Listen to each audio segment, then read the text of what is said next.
Good afternoon, TikTok. So I do say things like I want to have a candid conversation or a straightforward and truthful conversation.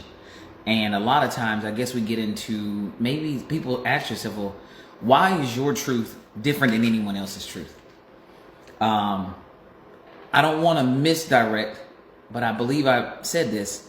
I want to redirect some of our conversation. I will only talk to you about things that I have studied and can formulate an active and healthy response to.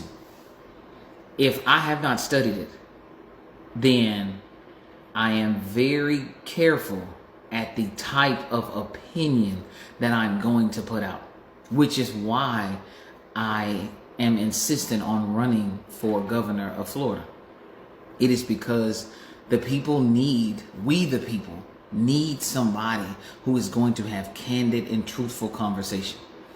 There is a old adage or phrase that says something to the nature, because I'm going to paraphrase this, that good people create good times. Good times create weak people. Weak people create hard times. Hard times create good people. Now, I know a lot of people are going to say, oh, it's said differently, but that's why I paraphrased it, because I didn't want to use it exactly the way it is stated. Because in our hard times, good people suffer. And when good people are tired of suffering, they start to blossom and bloom. What we are doing today and what we are trying to do is to create a person of support or a person that can be supportive. I look for candidates that I can support. I want to be able to support what they are saying. One thing about our government that is important is that although we have reached and are continuing to reach these evolutionary levels of intellect, the portion that needs to be taken into heavy consideration is, does the person that I want to elect care about me as a person? We definitely have our differences. We'll point out the major ones, which is colorism. We definitely have our differences in colorism, and it continues to go from there.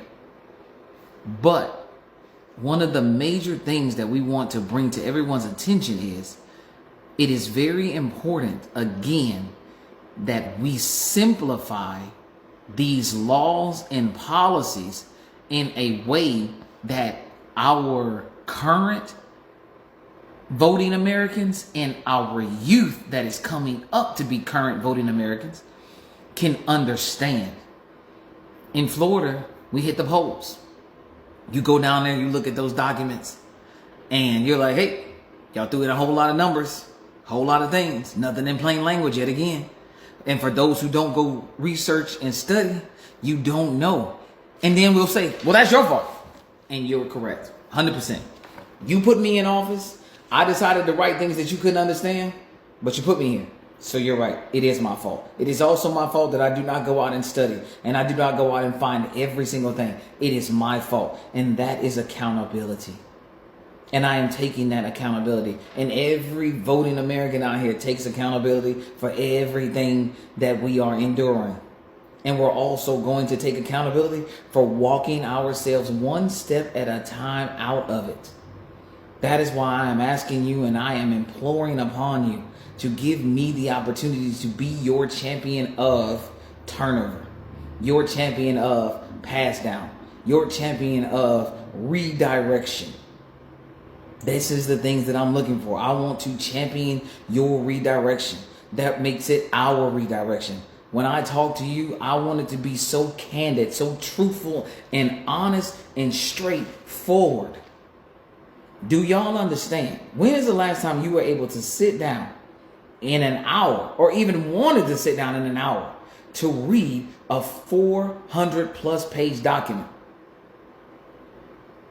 Sometimes our policymakers put together 400 and 500 page documents and only give themselves a very small window to read all of that information.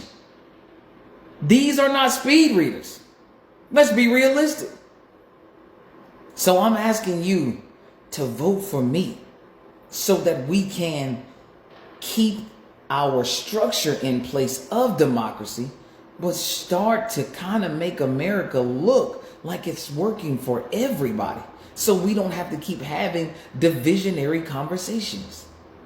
The reason we have so much division in our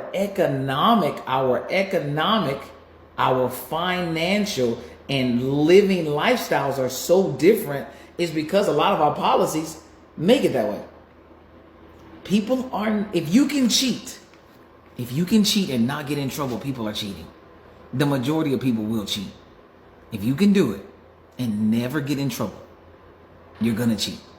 Now, this is because the law says you can't get in trouble. Now, imagine all the people who are cheating and getting away with it, but it's against the law. You mean to tell me that if you make it not against the law, that the cheating won't happen? Because we can't call it cheating then. And we get into the conversation of semantics. It's semantics. It's not against the law. It absolutely is wrong. And we need to put it back in place. But you got to have good people that do that. And I'm trying to be a good person that do that. So please, take a moment, hear me out, ask any question you would like to. I do get some of my comments liked every now and again, but anything that you want to know, we got years to work on this, and I'm not going to disappear. So thank you. I hope you guys have a great day, and watch the news. Keep looking at social media. Keep letting these small clips empower you to want to research. Please, don't take everything at face value. Keep studying. We're going to get there. We're going to raise our kids. We're going to give our kids a better tomorrow than what we have today. Even if your life is great, let's make it better. Thank you. Have a great day.